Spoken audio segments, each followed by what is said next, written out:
everyone. I'm Rosie Ward, and this is Show Up as a Leader. I am super excited about today's episode where I chat with Arthur Woods. And if you're not familiar with him, he is the co-founder of a company called Matheson, which you will learn about in the podcast. He is a social entrepreneur who works at the intersection of equity, inclusion, and technology. So you'll learn more about that. He was named to Forbes 30 Under 30 and 40 Under 40 by BEQ. He's a 3 times TEDx speaker, and he has advised leading brands from Disney and MetLife to Smithsonian. And he is such an incredible humanitarian and entrepreneur and leader, and the work he's doing to help disenfranchised communities connect with meaningful work is so impactful. And we had such a great conversation about resetting priorities and our mindset and how we can just show up better in our lives and influence positive change. And I walked away hopeful and energized and super encouraged, and also thinking about some things in a different way. And I hope you feel the same. Well, thank you so much for being here, Arthur. It is so good to see you since, it's been the end of 2018 since the last time we saw each other in person. So I'm so happy to connect. It's great to see you, Rosie. So since it's been a while since we've been together, and I know when we met, you spoke at our Fusion 2.0 conference. And at that time you were working with Imperative, doing some awesome work. And I know you've been on quite the journey since then. So just tell me about your leadership journey in general and kind of what drives you. And then we'll talk about what you're doing currently with the great work at Matheson. Well, thanks, Rosie. I mean, look, I think very similar to you, I believe wholeheartedly in the power of human potential. And look, we spend the majority of our lives at work every day, and the vast majority of people feel disempowered. They don't feel included. We have a huge lack of representation in the workforce. And these are all the types of things that keep me up at night and also get me up in the morning, And I think, I've always really believed that we have the power to unlock human potential with technology, and that with systems and with shared practices, we can, realize human potential as well. So, one of the things that was amazing in the journey at Imperative, we started to do a lot of work in the disability community. And I found myself working with a number of nonprofit agencies supporting people with disabilities. And first and foremost was just so inspired and taken aback by the vital role that work plays in the lives of people with disabilities. And if you think about it, for the first time, so many folks in the community, work is the first place where they've felt like they've made an impact, or where they felt a sense of community, or where they felt like they've grown. And I witnessed firsthand that there's a 70% unemployment rate in the disability community, despite this extraordinary, role that work plays in the lives of the community. And it struck me that this is a huge issue to solve. How can we start to really look at how we have so many underrepresented communities in our workforce today who value work, who want nothing more than to work, and yet are disconnected from opportunities to work? And, when I looked across the workforce, it was clear that it wasn't just the disability community that was lacking representation, especially the higher that you went up in seniority in the workforce. It was most underrepresented communities, from veterans to, formerly incarcerated individuals, all the way to the LGBTQ community. And I was very inspired to look at how we could change systems and change approaches to really elevate representation in the workforce. At this moment, even a year and a half ago, where diversity and inclusion was top of mind for so many, right? And where there was so much rhetoric, yet not a lot of action. And I had the opportunity to pass the baton and Imperative to some extraordinary folks. And that was really how Matheson came to be.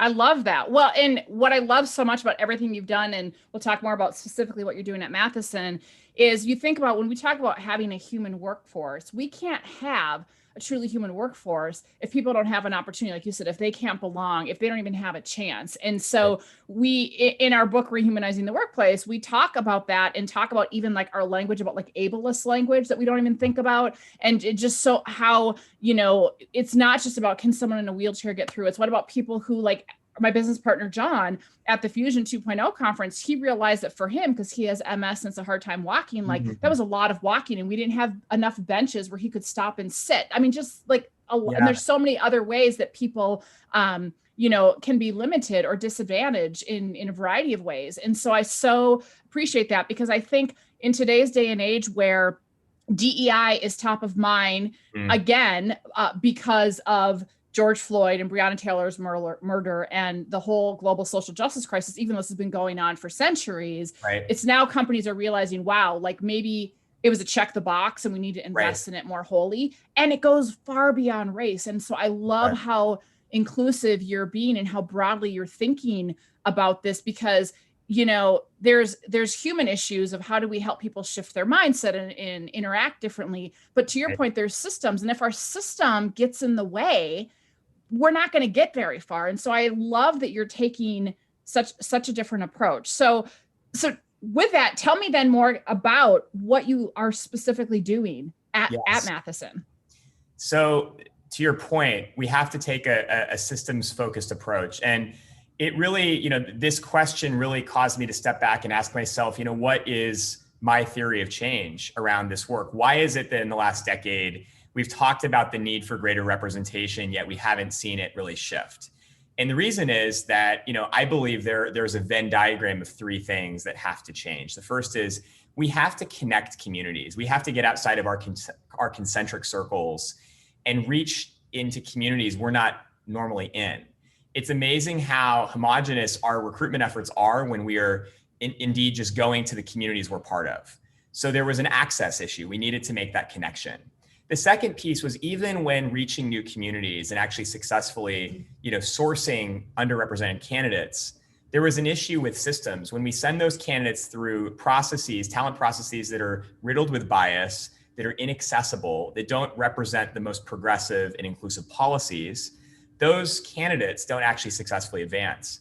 And what we realized was there had never actually been a comprehensive analysis of the hiring and talent process through the lens of inclusivity. Most of the time, employers were guessing as to what they should do. They were sort of reading the occasional Forbes article or Fast Company article, and they were realizing that they weren't taking a systems-based approach to solve the need. And so we realized there was a systems challenge that we needed to fix, and we needed to find a way to do that at scale. The final piece, and you touched on this, Rosie, is that there's a mindset problem. And even if you have the most diverse slate of candidates that go through the most fair and equitable system, at the end of that process, if there are decision makers who aren't aware and who harbor their own biases, the systems will fail. And we had to address the mindset piece as well in the awareness and understanding. So this became a pretty complicated challenge. Okay, how at scale can you do these three things and truly advance these three things in a way that is accessible? Because typically most organizations try to tackle one or two of them, and usually not with any kind of seismic shift. So what we decided to do is to build a marketplace, and in doing so, to partner with social sector organizations that serve underrepresented populations. These are typically nonprofit membership groups, workforce development agencies, training groups, diverse chambers of commerce. And these groups have one common thread, which is they serve underrepresented populations. They typically don't have sophisticated technology, but what they have is extraordinary institutional knowledge on the needs of their communities. And they are truly the domain experts. So we partnered with these groups and basically built a technology that helps companies source from these communities and actually leverages their institutional knowledge to train and build awareness among teams and reduce bias in systems. And I love that. I love that, because we always say that if we want to have more human workplaces and really more human communities, it's not a solo journey, right? You don't do it in a bubble. And so I love that you're partnering with these groups that have the knowledge, and it's a win-win. So that's fantastic. That's just yay. It's been fun. It's been fun. And I think for us, what we realize is, there's for employers, there's no lack of intention. It's really just a lack of access. And we have to find a way to demystify this work and take it out of the consulting realm per se and into the product realm, and that's, I think, exactly what we learned needed to happen. And, we're at this moment now where I think we've all heard the rhetoric. We're all in agreement of the need. We know the business case. I think we're at this moment, especially in light of what happened with George Floyd this year and kind of the wake-up call the world had. I think employers are sort of biased toward action now, and I'm grateful that that's the case. We see that I think folks are ready to stop talking and start doing, and that's Yeah. what we want to see. Let's hope, right? I think there's a lot, and I think there's still some check the box, but I hope, I lean on the side of hope, and the people are moving in a good direction. So speaking of leading companies, I mean, you started Matheson, you're the co-founder, and you lead a company. So tell me what you've been seeing with your teams and even with yourself during this time, because 2020 is a crazy ass time to try to lead ourselves, let alone other people. Well, you called it. And look, this year has carried so much emotional baggage and has tested us physically, mentally, emotionally, spiritually. And it's also a bizarre time to be trying to do something new and to innovate at a time when, as that requires so much resilience and stamina. And you have to really have some mental fortitude to wake up every day and try to do something new that you think is going to be game changing. I think that this year, if anything, the common thread, and I'm sure you feel this too, Rosie, is that, this year has put things in perspective for people.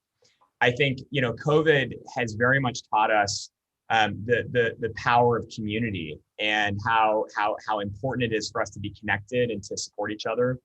And, how much our health matters, that our well-being matters. I think it's taught us that the playbook that we inherited around work that we thought could never be changed could be completely rewritten. So many organizations I know you and I have both spoken to that said it was never possible for their workforces to be remote. Now I've realized it is. Well, they don't have a choice too. It's like, well, we better figure it out. Yeah. We don't have a choice. So, I think it's somewhat of a healthy disruption that we've learned. Wow, when we're forced to rewrite the playbook, it actually is possible to do it. And maybe a few things that had to change maybe won't be undone. The accessibility component of working remotely for many was game changing. For the working parent, for the individual with disabilities, for the older and experienced worker, it really was transformational. So COVID taught us, of course, so many lessons. I think the world really was woken up by the George Floyd incident, by the Breonna Taylor incident. I think just seeing this completely heartless institutional racism and atrocity that really caused people to I think evaluate their value system and I think caused organizations to truly look at their representation and say, if we're not practicing what we preach, we have to start changing. And we can't wait anymore. The urgency was created overnight. And I think that was a real. We saw, when we were first just bringing Matheson to life, really, just last year, and COVID was very much in the early stages of our organization, and we thought this is the worst thing that could ever happen to an organization focused on recruitment and HR tech, and we saw a complete shift in the world when the George Floyd incident happened, and it was I think it also just goes to show that you never know how these external factors can influence what you're working on. And I think I've just learned not to take anything for granted at all. So I think, this year, again, to your point, there's so much to process. I think we still haven't fully processed it all. I think in many ways, we've also learned to just live each day and maybe not think too far into the future or too far into the past, because we're in this moment now and there's just so much that's changing.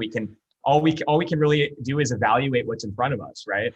Well, exactly. And what's funny? I think I said this on another podcast, but I said the reason why you got to kind of be present, one of the reasons is I feel like I'm in a bad 90s infomercial where the dude with the beard's going to say, but wait, there's more. And oh, yeah, I know. You wake up each day and you're like, oh, really God, now what? This stuff up. I know. You cannot make this stuff up. And you're just like, oh, and you just hear one more thing. And of course, all over social media, there's all the memes that are like, if 2020 was a slide and it looks like a cheese grater, right? Or if 2020 was a candle smell and it's a bunch of outhouses on fire, it's just because if you cannot laugh about how insane it is, you will absolutely just, come unglued. And so, I think there's so much to be grateful for and so much to challenge us and all that. But I would say that your book is sort of it is the epitome of the lesson for this year, right? And that is that we truly have to be human centered, and I think if we didn't know that already, we learned it firsthand. We saw it firsthand, We were forced into it. And again, I think if there's a silver lining that can come from something like this, that's an amazing silver lining to emerge. I think we will leave this year with so much greater perspective and I think intentionality than we had before. Yeah. Goodness, I hope so. I so hope so. And you know, what's interesting, so speaking of that, and this is probably a good segue, is, as you know, because you were so kind to read and write a review for the book, that our whole premise of it, and I think that the pandemic and beyond has shown us this, is that we can't wait for somebody who is more connected or who has the title or we perceive as quote unquote more qualified to step up. Is that we need every single one of us to step up and choose to show up as a leader, which is what this podcast is about. And I think that when the pandemic hit, you saw it with like neighbors, you saw it with kids in school. I mean, you see kids are showing up as leaders and teachers and everybody, and they may not have the title or the role, the responsibility. And so I think that, you know, that's really emerging as well, as, wow, we need everybody to step up and show up differently. And so I want to kind of shift gears a little bit, because what I've heard from so many people, and I know we write about this in the book, and I've certainly experienced this, is that while we all have the opportunity and need to show up as a leader, our own humanity gets in our way, and we have our self-limiting story that, you know, just gets in our way, that we have to recognize and then find ways to kind of overcome that. Right. So what I want to ask you is, what's a self-limiting story that you find yourself telling yourself? And then when it shows up, how do you move beyond it so you can still show up as a leader? That is a wonderful question. You know, I think the self-limiting story that I'm often telling myself is that I don't have time, that, you know, there's just so much happening in the day that I can't take on more, and I can't necessarily be as generous as I would like to be. And it's amazing how the moment something becomes a priority, I've learned you have time for it, you know? And so a lot of the way that I'm challenging myself around that reaction, because there is so much happening. And I think the mental, you know, sort of the mental burden that so much of what has happened in the world has occupied has made a lot of people feel like they're not available, or they have to sort of push things away, or they have to defer. And I found myself deferring things that are really high priority and they're meaningful to me, but I've just felt like I can't take them on right now because of the mental distraction that I think I and many people are undergoing. And that I think, to me, it's you know, again, it gets back to sort of your value system and your ability to prioritize. And it is remarkable, again, how when something really matters to us, we find a way to have time for it, you know? Yeah. So when you find yourself with I don't have time for it, what's the shift you tell yourself? Like, is there a mantra, or is there a practice you have where you can kind of reprioritize? Because there's some steps between, I'm stuck in this narrative of I don't have enough time, to I'm going to do something about it. Like, what's that shift for you? Completely. Well, you know, the big shift is to ask myself, does this matter to me? And you know what? I think in many ways, I'll say the reverse of this, which is I've also said yes to things that truthfully I shouldn't, you know. Don't we all do that? I know, and, you know, going through that motion and realizing, you know, later on feeling this guilt, like, wow, I really should have been honest with myself and this other person that this wasn't a priority, or that, you know, I wasn't the right person for this. And I think life, you know, this year has also reminded us that life is way too short. So, you know, be honest with ourselves and each other about the things that are most important to us, that align with our purpose, that align with the areas where we can make the greatest impact. And if there is a misalignment, let's just bring that to a head, you know? And if we're deferring something that matters to us, let's find a way to reprioritize it. Because I think that, you know, again, if the time is now, and I think that urgency is something that we're all feeling right now. I love that. And really it speaks to knowing yourself, but it's also about being able to catch ourselves, right, and create that space. And before we started recording, you and I were just talking about kind of, you know, where we've been. And I was saying that, you know, I used to, when I get hijacked, I said this in the book, I get into full blown pain in the ass, hyperproductive, get shit done mode. And what happens is I'll get a request for a meeting, or a request for doing a podcast interview, or a request for whatever. And I'll look at my calendar and go, oh yeah, I have an hour here. Sure. And next thing I know, my week is so jammed that I don't have room to breathe. I don't have room to do follow-up or prep. Like it's just go, go, go, go, go. And then I'm on overload. And so I love that, because what I've been doing is I look like I've gotten several requests this week, and it's not that they're not important conversations, but they're not, in the grand scheme of things, they're not important, or they're not important. They're not urgent or priority. And so I'll look at my calendar and go, okay, I could take that meeting, but I also know that I need some breathing room here. I also know I have 2 brand new puppies downstairs that need some attention. That's awesome. Yeah, I know, right? And I know that I need to be able to like process, and a lot of the coaching I do is pretty heavy emotionally, and I need to be able to just kind of regroup. And so I'll look, and I've been so much better at saying, you know what? I honestly need my full focus for the next 4 days. And so can we meet next week? And most people are okay with that. And so I just think it's setting those boundaries and being really clear about, to your point, does this matter? And not that this person doesn't matter, but not everything can be urgent and important. That's exactly right. That's exactly right. And I love that matrix, by the way. Is it urgent, important? Is it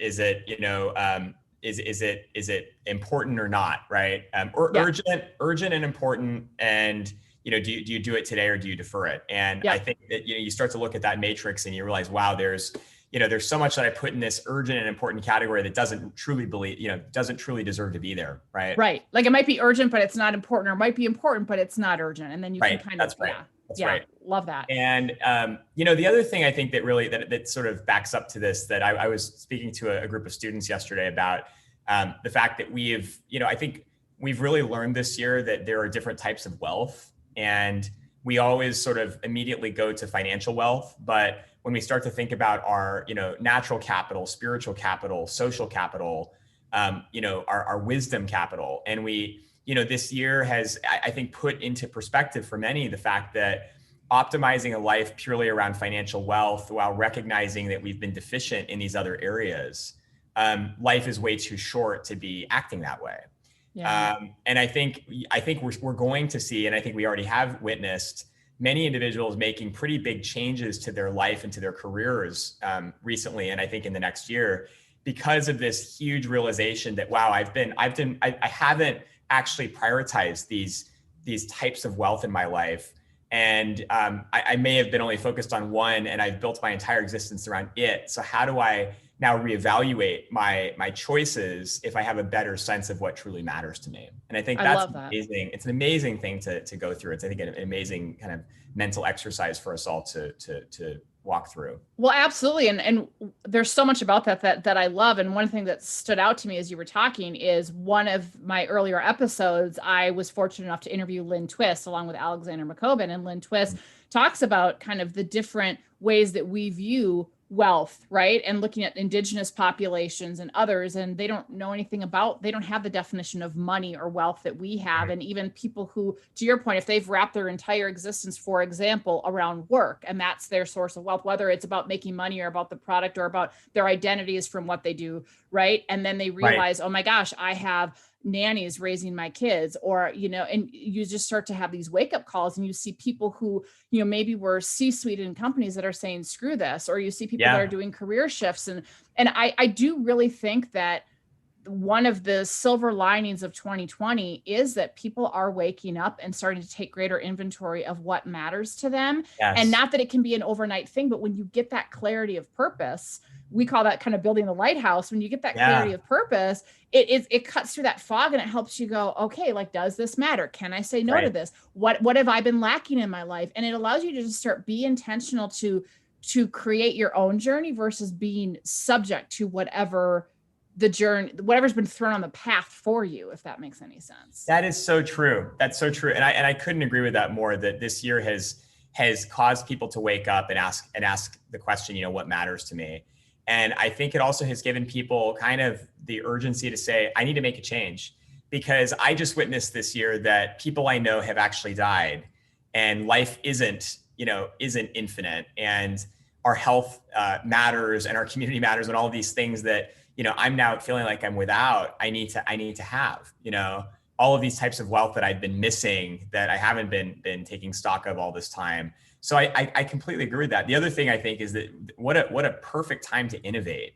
This entire year has made visible so many inefficiencies and and marginalized communities. And if you're someone who's wanting to make an impact and wanting to do something innovative, this is kind of the most fertile ground, to be sowing right now, Yeah. And it doesn't have to be starting a company. It can be getting No. involved in a group. It can be starting conversations. It can be, oh my gosh, I'm going to lean in and have this daring conversation with a neighbor or colleague, right?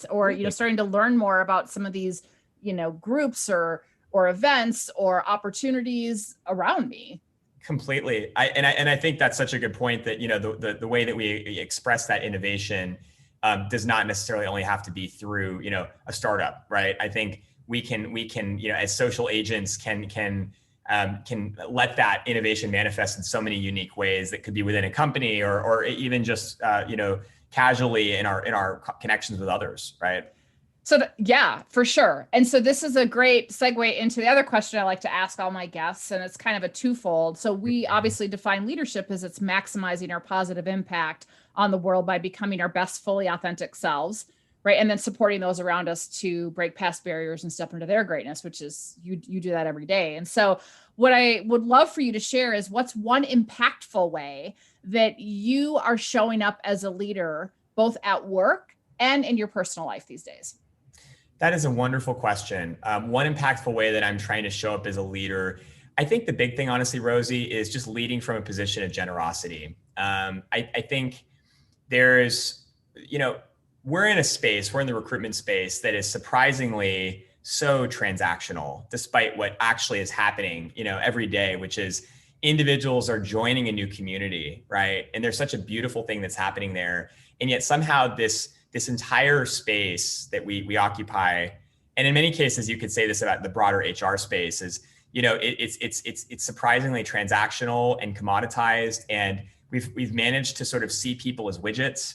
And I think it's even meant that in our relationships, there's oftentimes this quid pro quo, and there is this question of what are you doing for me? What am I doing for you? And so I think I've learned that I have to lead from a position of generosity, and I need to always be thinking about the ways that I can lift others and give to others without any question as to what they're doing for me, because that's not even the question. It's because it's the right thing to do, and it's because it's a belief that in general it's better for the world. And I just, that's been a really freeing experience. I think what it's also led me to realize is there are so many people who don't operate like that. And those aren't people we necessarily have to work with. Yeah, we do have a choice, right? We do. We were in the middle of an investment round at Matheson, and I got to know, I over the last month or so, got to meet every different type of investor. And I have to say that 85% of the folks that I met were just absolutely phenomenal. They lived by the same principles of just generosity and character, and just a general interest in people, and even if something wasn't greatly aligned, had this general perspective that I can be a good person, I can be a human being, I can lead with my values, and I don't have to intimidate people, I don't need to push people around.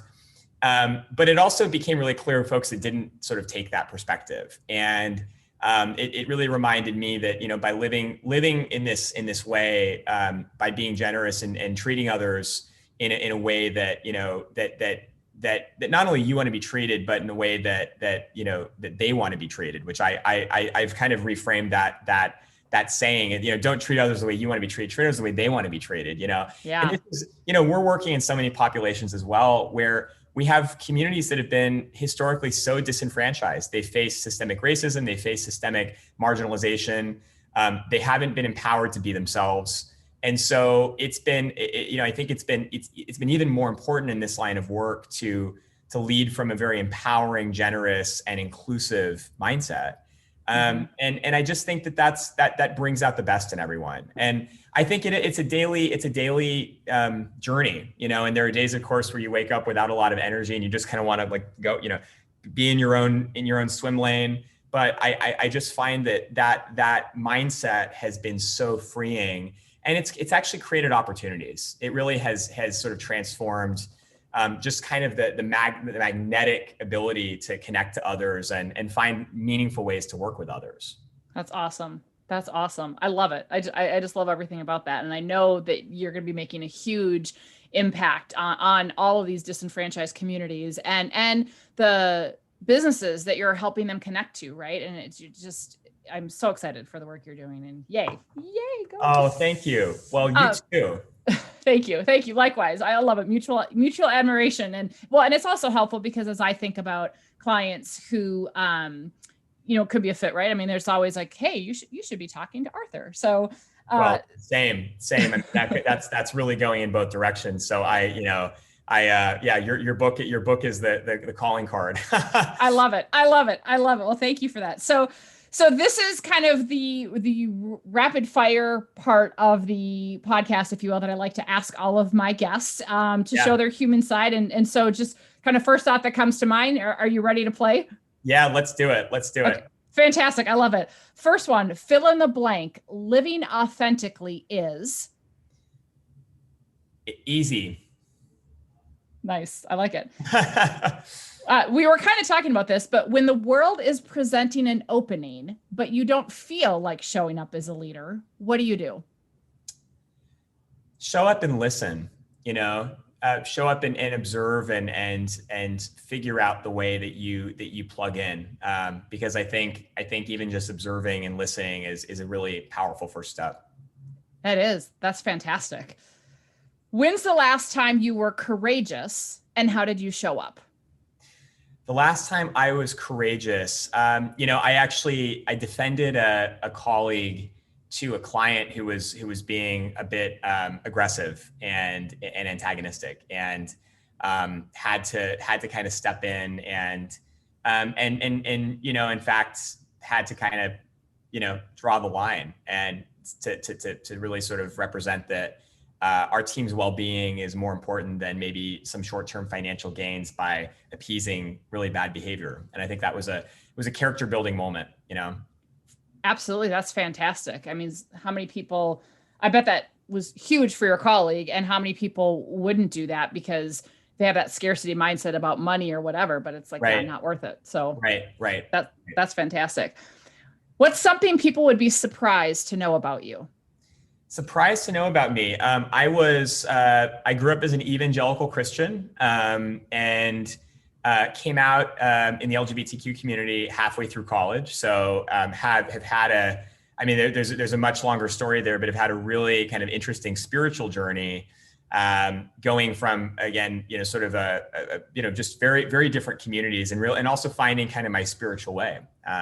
Still being a very spiritual person, having been through all of that. So that's been interesting. Sure. Interesting is one word, right? Yeah.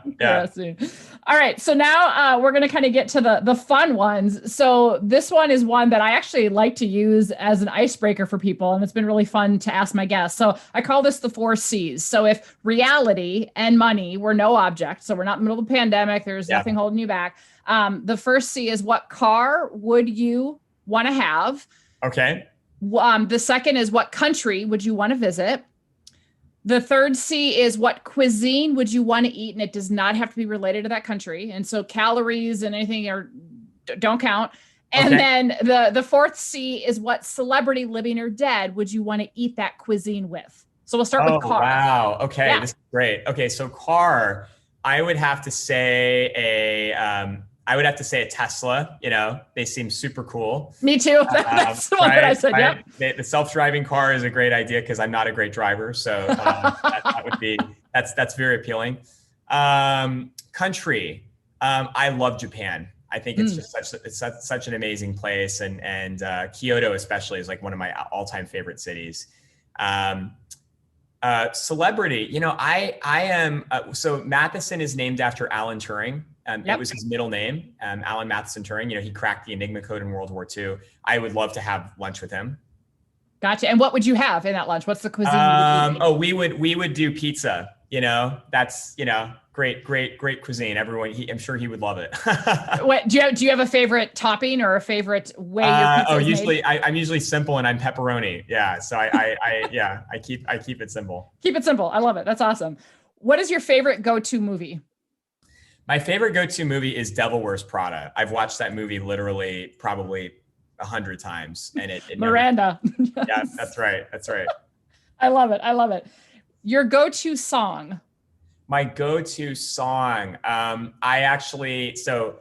Eyed Girl, which is not my karaoke song. It's my wedding song if I ever get a chance to sing at a wedding. So I did, when I got married, I danced with my dad to Brown Eyed Girl. Cause I didn't want something slow and sappy. I wanted to it's like a perfect wedding song. It is. Everyone knows it, and it cuts across generations. So it's a crowd pleaser. I love that. Yeah. What's your signature dance move? Oh gosh, I'm a really bad dancer, so I'm like, it's like not applicable. My life partner Jason can tell you that. He's the dancer. I can sing. You're just standing kind of. Okay, I'm a single threat, not a triple threat. Got it. Well, there you go. You sing, he dances. Okay, you know what it is. You have him be your substitute here. That's right. I can plug him in. I love it. In another life, what would your job or career be? In another life, I could have seen myself. Growing up, I always thought I would be an architect. So I could see that being in another life. Cool. That's cool. Yeah. What's something you can't live without? Something that I can't live without, I would have to say the gym. I try to go every day. I think probably similar to what you were describing. It's what keeps me sane. It's the one moment when I don't have to be looking at my phone or my computer. So it's how I keep my balance. Yep. I would say if I'm lovingly swearing while I'm sweating. Right. Exactly. It's good. Something in your ordinary daily life that makes your heart happy. Something in my ordinary daily life that makes my heart happy. I would have to say, listening to music. I live in New York right now, and there's nothing cooler than walking down the streets of New York listening to music. It's like kind of a euphoric experience. Got it. Do you have a go-to genre, or is it what's? I'm all over the map, but I listen to a lot of the classics actually. A lot of the 60s, Simon and Garfunkel, and I feel like some there are some days I wish I had kind of grown up with that music. So yeah. Nice. I love it. Going retro. That's right. Exactly. And last but not least, what are you grateful for right now? I'm really grateful for our team. We've just got a phenomenal team that's mission driven and super talented. And, I work with people who are very, I think similar to you, Rosie, very values driven and just, really care about the work that they're doing. And don't just see this as a job, they see it as a calling. And I think that just, that's contagious, when you're working with people like that. It is totally contagious. Well, and I have no doubt that you are creating a totally fearless environment for them to show up as leaders and to feel connected to that calling. And I'm so grateful and appreciative for all the work you've done prior to Matheson as well. And I know that you're just going to continue to do amazing things, and you're making such a difference for communities that, you're right, are so underrepresented and so disadvantaged, and you are giving them that voice and giving them an opportunity to belong and connect. And that's got to feel amazing. Thank you, Rosie. Well, you too. And look, I think that the beautiful thing is this work is so interconnected, and your thought leadership is inspiring. And in fact, I'm embarking on writing a book, and I'm going to have to get your pro tips on the process. Yay! I'll have to interview you. So yes! Stay tuned for that. Yes. Yeah. I was wondering when you were going to write a book. So yay. Yeah, okay, yeah. Good. Well, you heard it here first, folks. Yeah. So it's going to be a labor of love, hopefully. But yeah, we're excited for it. All right. Happy to chat with you about the process. I've got two now, and I can, whatever. So yay, that'll be awesome. I may need to, you're going to be getting a call from me very soon. I will answer. You will not be one that I push out. So. Okay, good. Yeah, especially after our chat. Yeah, exactly. Right. Well, thank you so much. This has been such an honor, and so grateful for you. Same. All right. I'm glad you're doing this. All right. Thanks, Arthur. Take care. Thanks. Thank you so much for listening to Show Up as a Leader. If you haven't yet subscribed, you can find us on Apple Podcasts, Spotify, or anywhere else you get your podcasts. I'm Rosie Ward, and you can find me online at drrosieward.com. where you'll be able to sign up for my newsletter, check out the books I'm reading, and hear from the people I'm talking to. You can also get more information on what I'm up to professionally, including my coaching and speaking services. You can also find me on LinkedIn at rward, Facebook and Instagram at Dr. Rosie Ward, or email me at rosie@drrosieward.com. And I just want to remind you to remember that you have the choice every day to show up as a leader. So choose courage over comfort, embrace your humanity, and never, ever dull your sparkle. Take care, everyone.